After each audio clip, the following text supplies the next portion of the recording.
A woman left her work and vanished without a trace under strange circumstances. Police joined the search and quickly uncovered several chilling clues suggesting something terrible might have happened to her. But despite their efforts, the investigation dragged on for 25 long years, and only recently did an unexpected breakthrough finally reveal the shocking truth.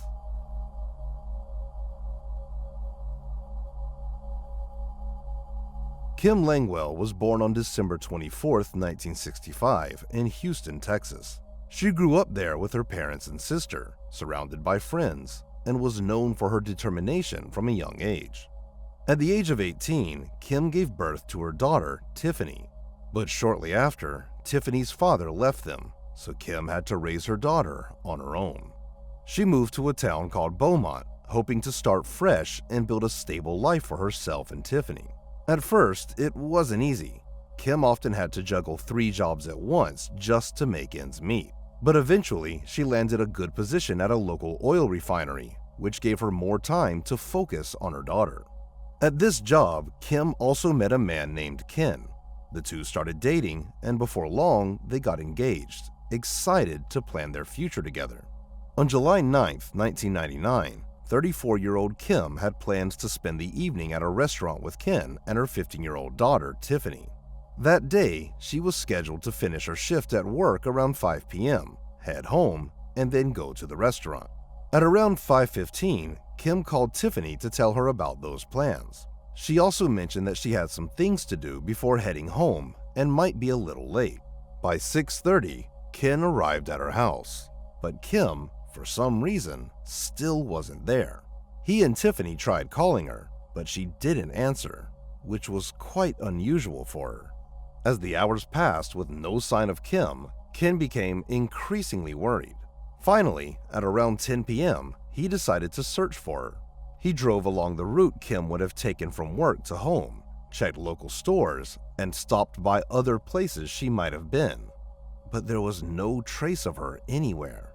Ken kept searching until he spotted Kim's car parked outside a pharmacy, but Kim herself was nowhere to be found. He looked around the area, hoping to find her, but there was no sign of her anywhere near the pharmacy. At first, Ken thought maybe she'd changed her mind about dinner and gone somewhere else. It crossed his mind that she could have left with a friend and decided to leave her car there, even though it didn't make much sense to him. Still, he convinced himself that she was probably fine and headed home. The next morning, Ken drove back to the pharmacy and saw that Kim's car was still sitting in the parking lot. She also hadn't come home overnight and hadn't contacted anyone. At that point, his worry turned into fear. Realizing something was seriously wrong, Ken decided to call the police. After hearing all of this, the officers immediately got to work. Their first step was to examine Kim's car. There were no signs of a struggle or blood inside, but they did find something unsettling. Her cell phone was left behind. Next, they spoke with Kim's daughter, Tiffany, who had been the last person to speak with her. Tiffany explained that after work, her mom had planned to stop by the house of a man named Terry, with whom she'd been in a relationship for 7 years. Even though they had broken up over 6 months earlier, Terry still kept in touch with Kim from time to time. That evening, he asked her to help him with a repair project. He needed someone to hold a few shelves while he mounted them to the wall. Tiffany said she called Terry on the night her mom disappeared, but he told her Kim had only stopped by for a few minutes and left. When the police spoke with Kim's friends, they learned that her relationship with Terry had been anything but smooth. At first, when Kim started dating him, her friends thought he seemed like a decent guy, but that impression didn't last long. Over time, Terry's behavior became more aggressive and controlling. He constantly called Kim, demanding to know where she was and who she was with. He insisted that she obey him and frequently caused arguments over the smallest things. Eventually, Kim decided to end this relationship, but breaking up with Terry wasn't easy. He tried to stop her in every way possible. Sometimes he promised to change, and other times he threatened to hurt her if she left him. Despite his efforts, Kim finally managed to walk away. After that, Terry didn't do anything crazy to get her back, but he continued to stay in contact with her. Kim was afraid to completely cut him off, worrying that if she did, he might harm her or her daughter. From conversations with Kim's friends, police uncovered even darker details about her relationship with Terry. Shortly before their breakup, he had become physically violent, even going as far as choking her during an argument. After that incident, Kim became genuinely afraid that one day Terry might take things even further. At one point, she confided in her friends, saying that if she ever disappeared, they should start looking for her in Terry's backyard. All this information, combined with the fact that Kim had visited Terry shortly before she vanished, made investigators take a hard look at him as a possible suspect. But when they questioned Terry, he denied any involvement in her disappearance. He told police that Kim had only stopped by for a few minutes to help him mount the shelves and left.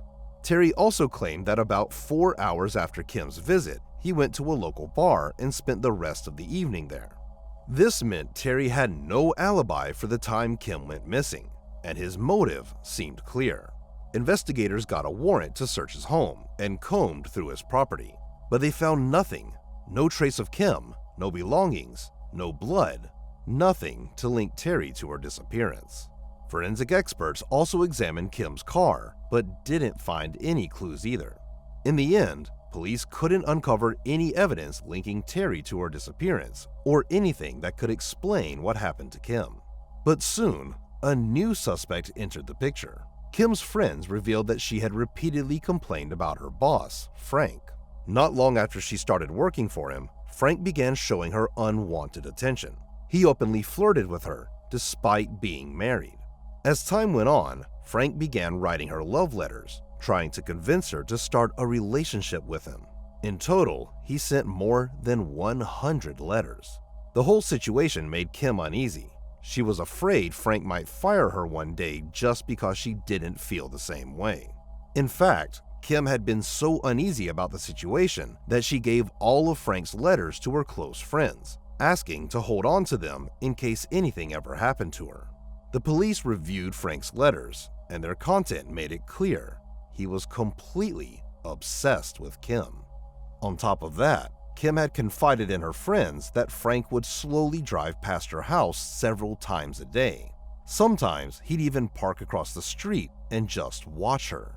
What made the situation even more bizarre was that Ken, Kim's current boyfriend, also worked at the same company, but that didn't seem to bother Frank at all. Given all this, investigators began seriously considering Frank as a suspect. Kim had vanished shortly after leaving work, and Frank had more than one motive for doing something like that. First, his obsession with her could have escalated to the point where he decided to abduct her. Second, he may have feared that Kim might expose him, either to their employer or to his wife. Either scenario could have caused him serious trouble, giving him a strong reason to silence her. The police decided to question Frank, but he claimed he didn't have any strong feelings for Kim, describing it as nothing more than a fleeting crush that had long passed. He also denied writing her any letters, despite the fact that investigators had all of them in their possession. Frank's behavior struck the detectives as odd, and they weren't quick to take him at his word. He also claimed to have an alibi, but that raised even more questions. Frank provided a receipt from a store showing he'd been there at 6:56 p.m.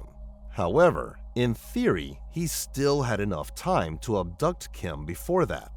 Later that evening, Frank hosted a poker game with some friends, who confirmed he was with them during that time.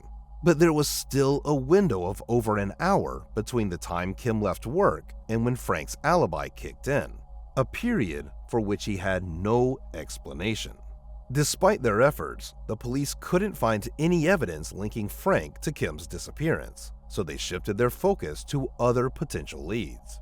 Investigators tried to locate surveillance footage from cameras along Kim's route, from her home to Terry's house, and then to the parking lot where her car was found, but this effort yielded no results.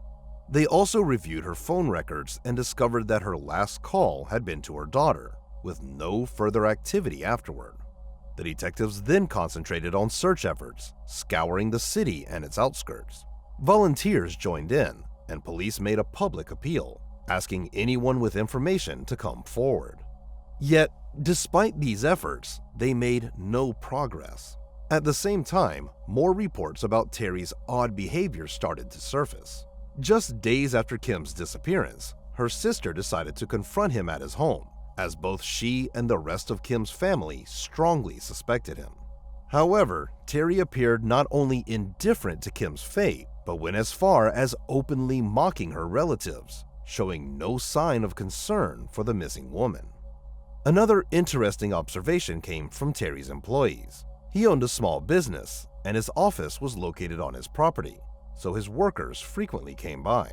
One of them reported that on the day Kim disappeared, he arrived at Terry's house around 5:50 p.m., and Kim's car was parked outside.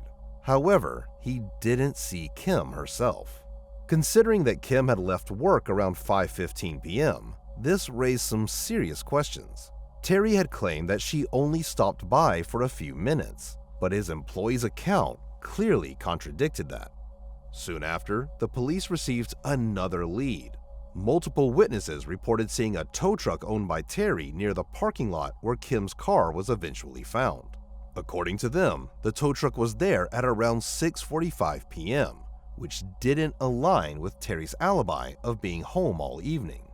Despite these suspicious details, there still wasn't any solid evidence linking Terry to Kim's disappearance. Investigators kept searching for more clues, but ultimately, the case would drag on for years. Kim's family never stopped believing that Terry was responsible for her disappearance, and by then, no one held out hope that she would be found alive. Her sister also told police that Terry continued acting strangely. At one point, he called them and said he was planning to take a polygraph test to clear his name, but then he casually added that he would probably fail it. On top of that, Terry occasionally called the family to ask if they had heard from Kim, as if she had simply gone away for a while instead of vanishing without a trace. And if that wasn't unsettling enough, someone had been calling Kim's relatives for years, only to stay silent on the other end of the line. The family was convinced Terry was behind it, but once again, the police couldn't find anything to tie him to Kim's disappearance. 3 years later, another strange incident involving Terry raised suspicions again. He approached Tiffany on the street and started asking if she had heard anything from her mother. Kim's sister stepped in and told him to leave. In response, Terry said something like, "Aren't you curious about which polygraph question I failed?" It was the one where they asked if I killed Kim. Kim's family immediately contacted the police again, but their response was the same. Without solid evidence, they couldn't confirm Terry's involvement. From that point on, the case completely stalled. 8 years later, investigators reopened it and reviewed everything from scratch, but it led nowhere.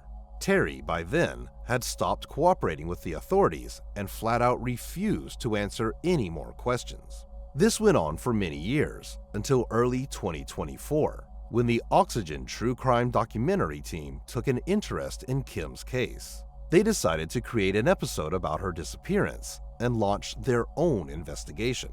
They interviewed Kim's friends and family before turning their attention to the two main suspects, Frank and Terry. Frank agreed to answer all their questions, but even 25 years after Kim's disappearance, his behavior was still quite unusual. He continued to deny ever pursuing Kim romantically or writing her love letters. Once again, he insisted he had nothing to do with her disappearance. With little progress, the team shifted their focus to Terry. Unlike Frank, Terry refused to speak with them. But they didn't give up and decided to confront him in person. When they arrived at his house, Terry saw them through a window and immediately ran out the back door, apparently trying to escape in his car. Unfortunately for him, the crew blocked his path, leaving Terry no choice but to answer their questions. He claimed he hadn't seen them and wasn't trying to run, even though his actions suggested the opposite. Terry then insisted he had no reason to harm Kim, saying he wasn't bothered at all by her leaving him. This directly contradicted what Kim's friends and family had told investigators. She had often mentioned threats and erratic behavior from Terry. Things took an even stranger turn when Terry began contradicting his own original statements. Initially, he told police that Kim had stopped by to help him put up shelves. Now, he claimed she'd only come to pick up the rest of her belongings from his house. The contradiction caught the attention of investigators, prompting them to reopen the case. After the documentary aired, prosecutors decided to take a bold step. They prepared to charge Terry with murder. Even though they still lacked solid evidence tying him directly to Kim's disappearance, almost no one doubted his involvement by this point. Investigators hoped that during the trial, new evidence would surface or that the jury would find Terry's suspicious behavior enough to convict him. However, just as prosecutors were finalizing their case, something unexpected happened. A witness came forward after watching the documentary, and their testimony changed everything. According to this individual, Terry had once told him that he had killed his ex-girlfriend and buried her body on his property. With this new information, police secured a warrant to search Terry's property and arrived with a team of forensic experts. For days, dozens of people combed through the area using high-level ground-penetrating radars. Finally, they made a breakthrough. The radar revealed a section of the concrete floor beneath Terry's bedroom that was about the size of a human body. Oddly, pieces of rebar had been cut out of this spot, even though the rest of the foundation was fully reinforced. Investigators began digging and soon uncovered a blanket buried in the ground. Inside, they found human remains. They were sent to forensic experts who quickly confirmed what everyone had already suspected. The remains belonged to Kim. Right after this discovery, Terry was arrested and charged with murder. With Kim's body now found beneath his bedroom, the prosecution finally had the evidence they needed to secure a conviction. As of now, 67-year-old Terry remains in jail awaiting his trial, which is scheduled for the spring of 2025. In addition to the criminal charges, Kim's daughter has filed a civil lawsuit against him, seeking compensation and aiming to strip Terry of the financial means to fund his defense in the criminal case. It's worth noting that following Terry's arrest, the original investigative team faced heavy criticism. As we know, Kim had told her friends that if she ever went missing, they should look for her on Terry's property. And 25 years later, her body was found exactly where she said it would be. To this day, it's unclear why Terry's house and property weren't thoroughly searched back then. Perhaps investigators did check the yard but found no signs of recent digging. It's also unknown when exactly Terry buried her under his bedroom. It's possible he initially hid her body elsewhere and only moved it under the house after police had completed their initial search. Regardless, Terry now has almost no chance of escaping justice, and Kim's family has finally been able to give her a proper burial. Share your thoughts on this story in the comments section, and don't forget to press the like button if you enjoyed my video. Thank you for watching.